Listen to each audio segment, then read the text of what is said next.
And today we are very, very happy to welcome a fellow pioneer of print and literature here at Roedde House Museum, Mr. Jim Wong-Chu. A bit of an intro about Jim, if you'll indulge us.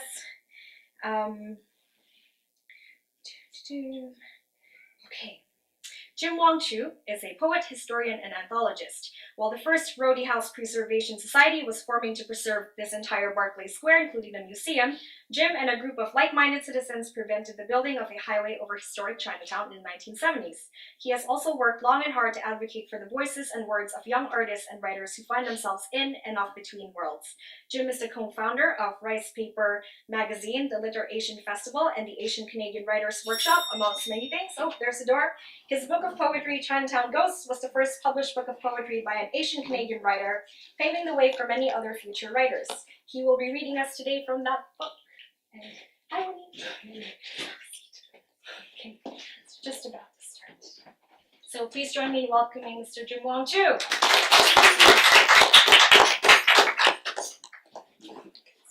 Well, thank you all for coming. It's a privilege to read in front of people. I haven't done that for a long time. And I can't believe that actually people are paying to come and see me. This is the book. It's Chinatown Ghosts. It's quite thin. It's got about 60 pages because you need 60 pages to form a spine.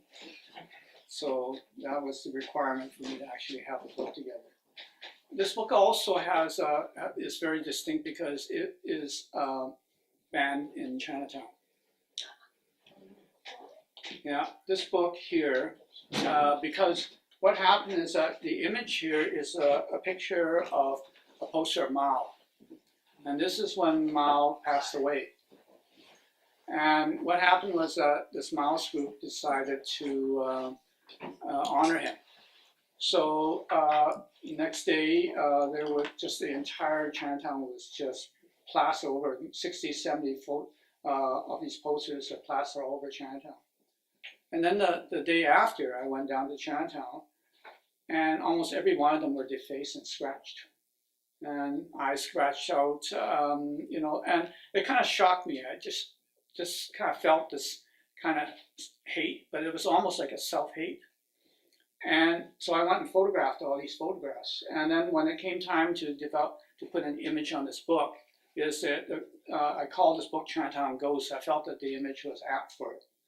So that's what I did, right? And then because there's a picture of Mao, the right-wing Taiwanese decided that they were going to boycott it.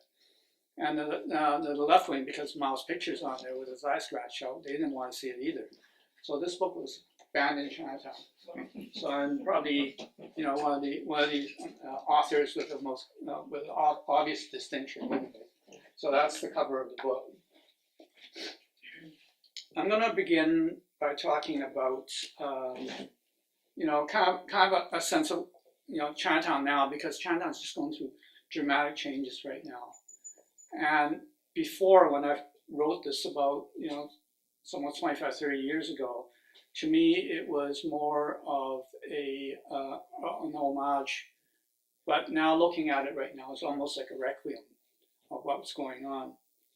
So anyways, it's called Curtain of Rain. A curtain of rain, another act unfolds. Chinatown forever changing. You and I, actors, audience, watching, being watched. Pender Street East, nothing dampens your spirit. Quiet yet dignified, unassuming yet proud, hidden under umbrellas, steady as raindrops. I went to visit Kamloops with a group of people to try to figure out what's going on, you know, with the Chinese there. So when we went there, this person from one of the old associations said, "Well, you've got to come and see our cemetery." And so I thought, well, okay, we're going to go and see a cemetery. So he drove us up to this place, and then there's a place, Chinese cemetery, looked quite orderly, but he drove past that, and he went further up the hill. And when he stopped and he showed this place was just a hill. It was untended, wild grass was growing, and whatever looks like little headstones were in fact wood. And people have just kind of etched and carved into it, and that was what it was. And I was told that this, the cemetery is for some of the pioneers and for some of the railway workers. And the reason why it's in wood was that they figured that they'll last, because they would dig them up and eventually repatriate the bodies, but some of these got left behind. So anyways, I came back to Vancouver, and I really felt uneasy about that. And a couple of weeks later, I just couldn't get to sleep, and I just got up and I started just writing, just get something out of my system. And this is what came out. Like a child lost, wandering about, touching, feeling, tattered grounds, touching, feeling, wooden boards, etched in ink, etched in weather, etched in fading memories, etched, faded, forgotten. I walk on earth above the bones of a multitude of golden mountain men, searching for scraps of memory. Like a child lost and loved, his face pressed hard against the wet window, peering in. For a desperate moment, I touch my past. So I showed this to some people, and they say, wow, this is quite a nice poem. And that's when I first realized I became a poet.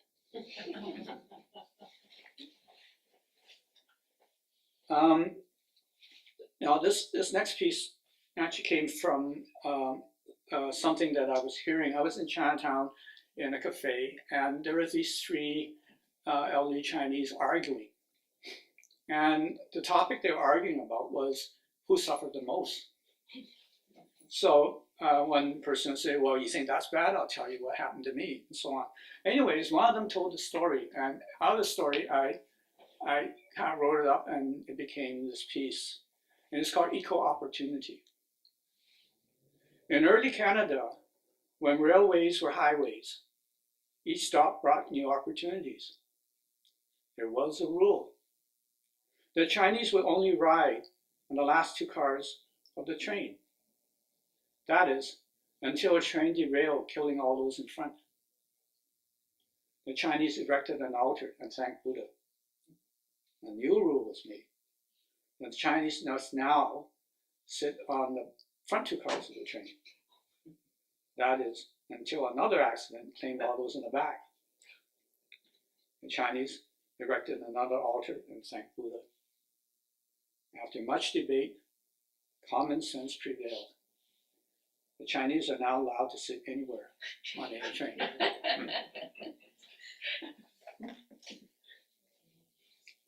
While we're on trains, I lived in Merritt, and this was at a time when the train was the main focus. You had to take the train to get out, and the train drops you off, and that was the way it was. And then finally, they decided to continue the line, and from then on, you had to use a Greyhound bus. So it was out of there that I decided to write this idea about this train, but also about the railroad workers that actually, there's this kind of common kind of hearsay that we know that for every mile that the Chinese laid track there, one Chinese died. So this is an amalgam of both. This is the last train ever. Next week, I must leave by Greyhound. Not to say I care. The CPR is not my father. Tracks click. As I watch the disappearing moon, flashing, as signals do before change rail, the cold breeze whips by. And every mile, I saw Chinese workers, pitching girders, sometimes solitary, sometimes blood-splattered, sweating and singing, while the moon shines the spotlight on them. Now there's something about Chinese immigrants, the idea of paying cash in full. This was a big deal. And for my cousin, he ended up owning his own restaurant. And of course, he never declared all of his money. He kept some of it off on his own. And so on this day, he invited me over. So this is called inspection of a house paid in full. I cannot hide my curiosity at your pride in paying cash in full. Perhaps it's because you arrived in Canada young and penniless. While working at our restaurant, you came up with the strangest notion that someday, when you own your own place, you can get away with substituting ink for coffee. Cheap, profitable imitation. Those are wild, hopeful impossibilities made yours a one-way rocky road up the Gold Mountain. Yet you made it. And today, looking me squarely in the eye, you tell me you have arrived, your family at your side. My last words is, beware the taxman.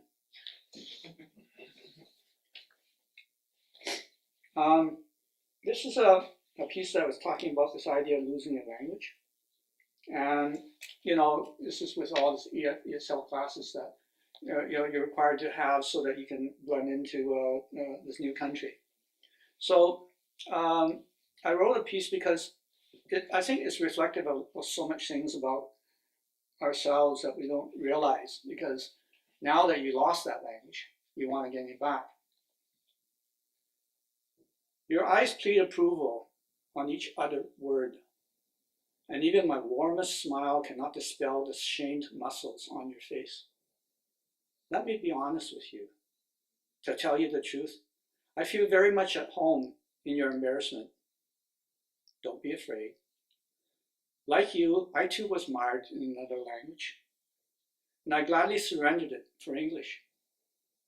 You too, in time, will lose your mother's tongue and speak at least as fluent as me.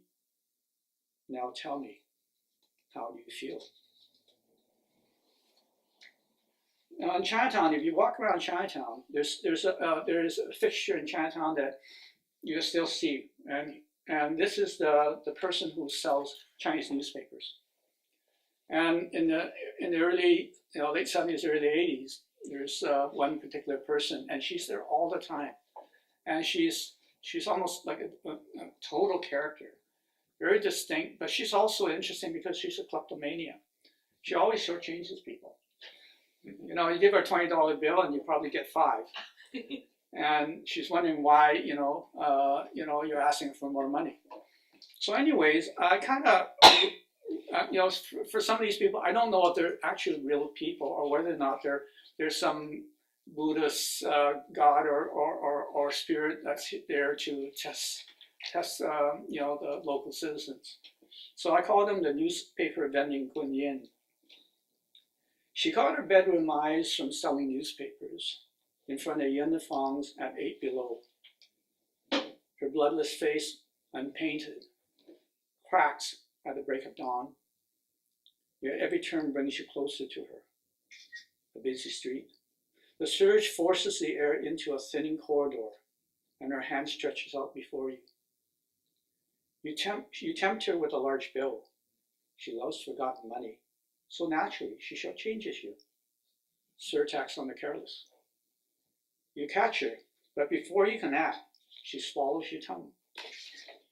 Your mind raging in the wind. In a world of unrepentant sinners, Buddhas must survive. There's no malice in this game. She is not your lover and owes you nothing. You will understand when you see her at the end of the day, dragging her shadow softly through the rain.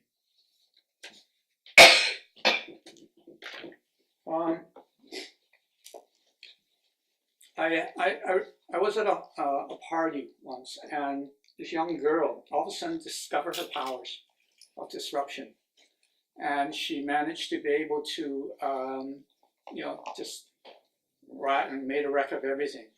And so this is about her. Pretty Anna, a sweet 14, flutters in and out of the party, detonating armpits. Spiriting her cash out the back door, a flock of friends in tow, she riots the stolen laughter into the waiting air. Meanwhile, inside the house, Uncle Bing, the family clown, begs laughter by balancing ice cubes from his rum and coke on his red nose. As she enters, their eyes exchange chuckles. Not missing a beat, she cruises on, her terracist fingers seeking. I wanted to write a poem about gambling. Because at Chinatown, what we're kind of known is that we have these gambling houses during those days. And I wanted to write a poem about that, but I wanted also to have the texture and the sound and rhythm that went along with it. So out of this, I waited until I saw a film version of Carmen, and it was a flamenco dance version of it. And when I came home, all of a sudden it all came together. And so this poem, I titled it Hippo Luck, and Hippo Luck to me is fat chance. Carmen smiles, hand in hand we glide the flamenco air. The dance floor twirl, the common dish, we dance a pair of common fish. Stewing in the backroom heat, where men grow thinner than the gambler chips. I'm a miner of the mountain of gambler's gold. Between the bowls of boiled rice, I toss the dice of low life. Numb to the feel of each burning tile is clatter, a swirling tatter of dancing steps. Stay with me, Carmen. As surely as Lord Buddha sits on my right, make it all or nothing tonight. I was in Toronto, and I was given a tour of this OH home called Munshong Home for the Aged.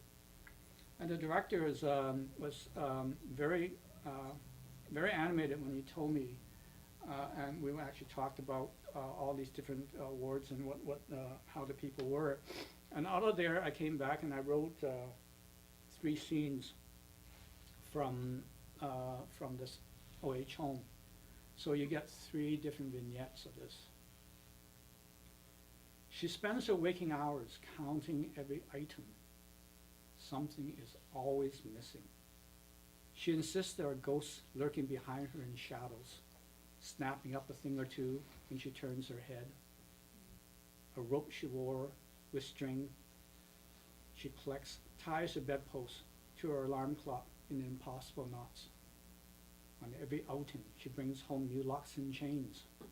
She laces her rooms like snakes. Her tongue, her only defense, she spits everywhere, hoping to catch one, and pin it helpless against the wall for everyone to see, to prove she meant business.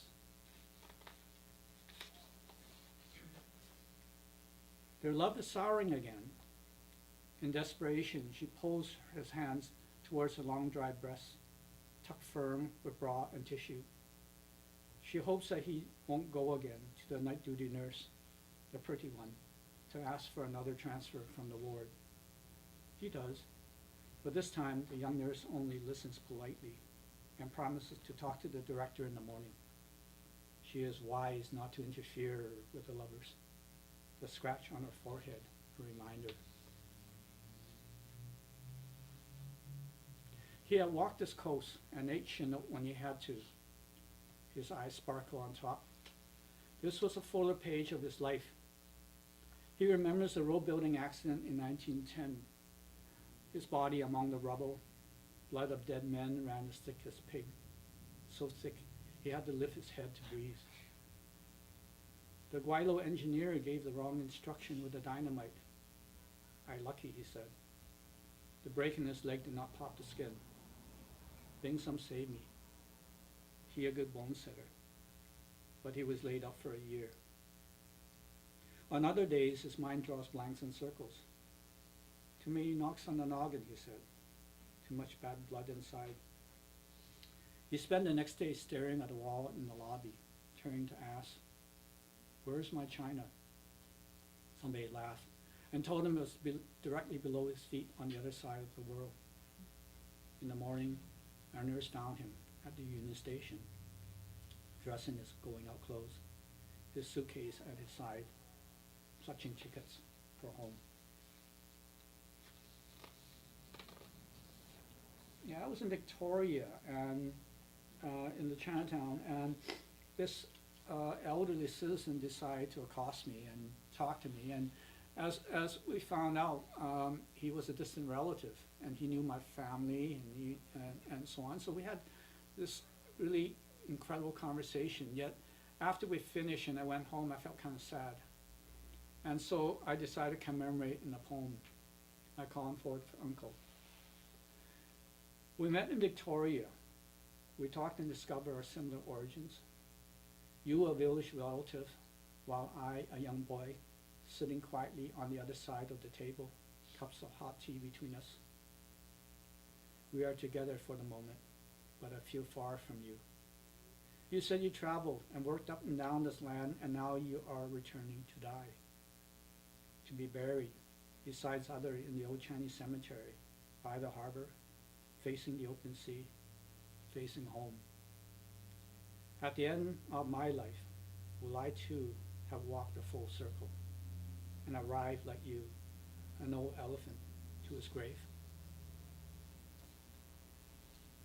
I decided I wanted to write about some of the people that end up going back to China because the head tax made it so impossible for them to bring their wives. So they go back there and have their children, and then they'll have to return. And so this person I named Klondike because a lot of the Chinese went further up north to towards the border of the Yukon, in some of the coldest, most remote places. And this one had a chance to go back to his village. And so I call it the Southern China Homecoming of Klondike. You hold your firstborn for the first time. He sniffles, his blotchy red Buddha nose, his tiny face blown like a balloon. The proud grandmother says he looks just like you. You laugh. Your laughter greets the quiet eyes of your wife. She coughs, making you tuck the folds of warm blankets closer to her neck. Soon they will be faded images on a photograph, drawn in solitude, until the edges fall like snowflakes upon the frozen caribou tundra. There's winter now in your village, and for the first time in 10 years, you will miss snow.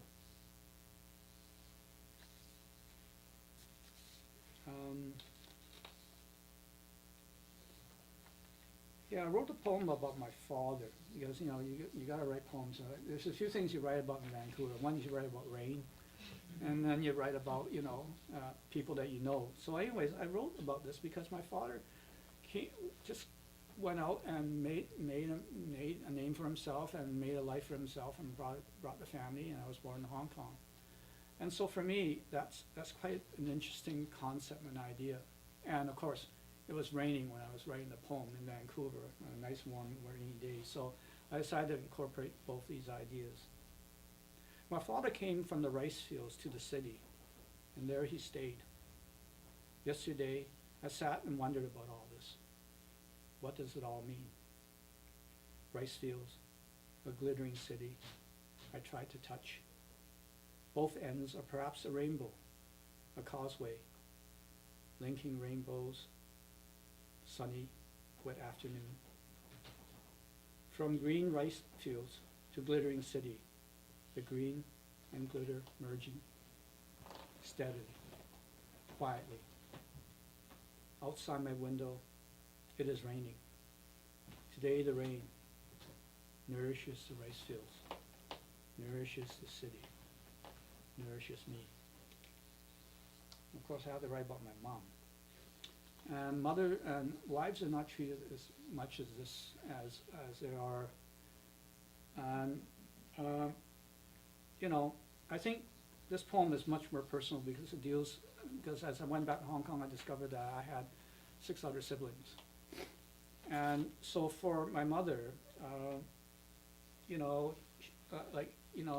any kind of traditional Chinese family, you do most of the work, but you don't, you're still under the thumb of the man. And so this is really about how that works for her. She always wears her silence in front of Father. Funny though, none of us brothers and sisters ever woke when they made love. And it must have been often because there are many of us. And some of us knew they were not wanted. Those are the days before birth control pills and condoms, at least the cheap ones. We were poor. Funny though. Father never gave her money to buy food. Preferred to buy it himself. But she fed us. I never understood this. In the morning, she'd be up before us, fixing our breakfast juk. And after packing us off to school, she'd start her wash by hand. Coal, soap water, wooden washboard, hand wringing, headless forms hung on bamboo poles, skewered shirt sleeves like flags, rows of crucifix, baking in the hot, dry wind. While we sleep in our one-room home, she mends the last of tomorrow's shirts and quietly wakes for Father. I wanted to write a poem about an epic poem, but I wanted to write it in one page. And I wanted to touch upon the whole scale of Asian Canadian North American history. At the same time, all the mythology and everything that's involved with it. In this poem here, you will hear what I call the Christian pagan god, which is Santa Claus. And you also, I mentioned number 99, which is Wayne Gretzky. And I mentioned this person, a Buddhist priest named Hui Xin, who was interviewed in 460 AD by the imperial court about his travels to North America. And so all these elements are encapsulated in this one piece, yet to me is something that came out as an epic poem. But also what came out was that this poem, what started this poem was on Christmas morning, and when we were unwrapping presents and all that, and from there the whole poem kind of pulled itself together. It isn't the scene for the most appropriate ghosts, although the thought of recent dying thoughts swirl amid the ritual unraveling Christmas morning. The darkest regions of Chinatown awaken. Homeless thoughts shed their scabs. The martyrs have burned, the heroes return, and the witches and soothsayers rule. Lord Kwan shares his table with the Christmas pagan god. Repartee on mercy and love turns to ice skating on the Chinatown Garden Pond, and whether number 99 has Chinese blood. The ice surface is but an infinite lake in celestial Canada. We bring together our loved ones, collect the bones of dead birds, simmer close slowly with fresh rice and lotus water into a gruel of turkey juk to sate the hunger of our laundryman's past. I wish to straddle the Eastern Dragon and cruise Vancouver Harbor, count the buoys and leave markers along the shoreline, visit the camps along dead railway workers, and inquire from the Buddhist priest Hui Xin, who sailed the early coast and rode its roller coaster mountains down to Fusan to live among the Aztec. I want to ask him if it's true, if it has to be the way it is, and I am where I am. And the surface of the Chinatown Garden Pond is truly an infinite lake in celestial Canada.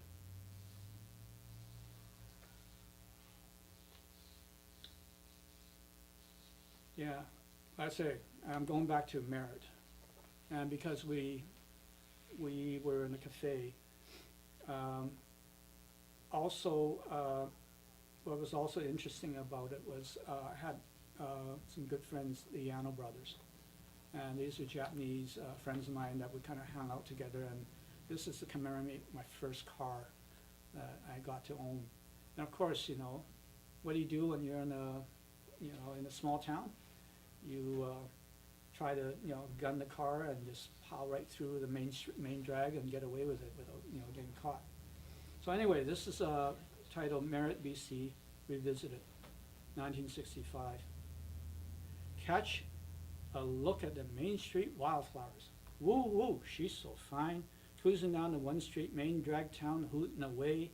Me and the Yano brothers, 3 Asians in a '57 Ford Niagara, not so flashy model blue, but we struck out like the morning sun. The Canada Cafe, the place, no other. Delicious waitresses pushing hamburgers, fries, fried rice on the grill. We devour the mix like demons, laughing, chasing rice pudding out the door. Coldwater River, a precarious lifeline.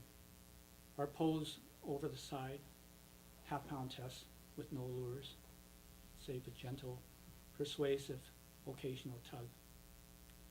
Enough is always not enough. Starlings plow the vacant sky.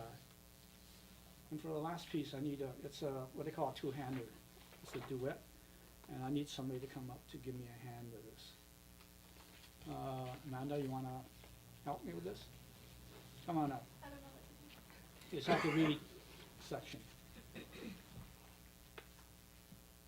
Okay. Just read this line, and it follows down on here. Okay. So just Yeah. like this. Yeah. You read on this side only. Okay, Oh. left side only. Okay. Do I continue onto here? Nope. I read that. Okay. Okay. This poem is called Recipe for Tea, but I want to explain to you the word tea. The word tea is corrupt.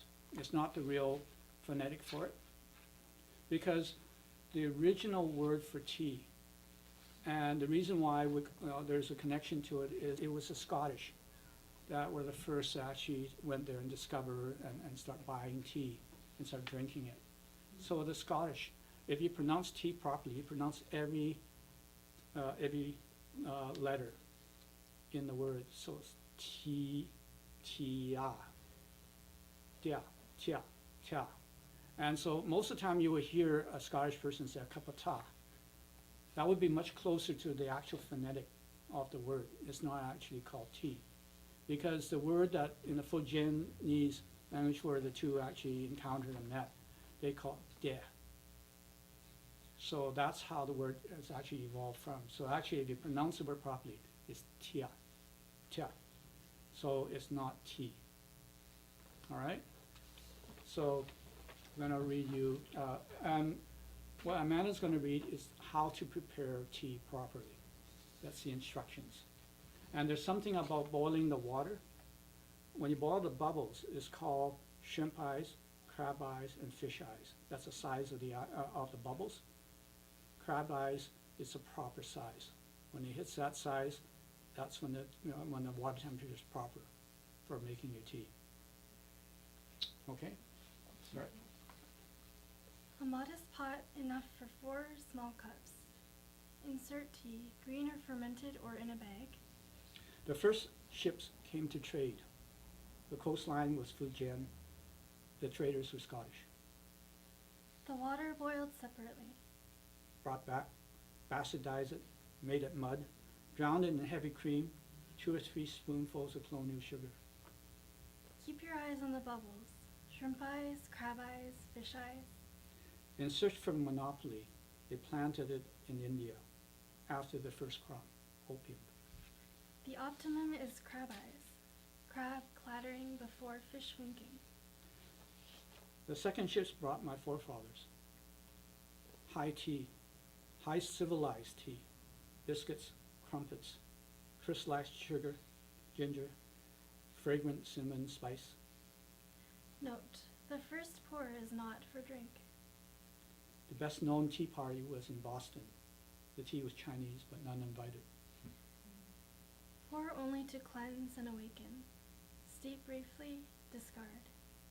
The third ships brought me. The second pour, discovery. The third pour, exhilaration. The final pour, afterthought. If desired, repeat. Thank you very much.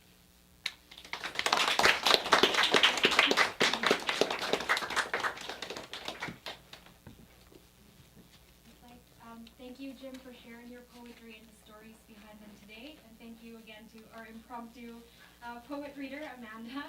I just want to say again, thank you so much, everybody, for coming today. We're just about to enjoy our reception, but before that, I'd like to thank our volunteers for the day and board members who've come here, Billy Ann Wu, Catherine, Phyllis, Mike, and of course Jane, and our summer students Stephanie and Chris. Thank you so much for your work today and helping us welcome our guests, and thank you everybody for coming. Let's enjoy some egg tarts and award-winning apple tarts from Newtown Bakery in Chinatown, and some tea in Victorian China. Sorry, ta. Yes, now we've learned. Thank you. Thank you, Jim.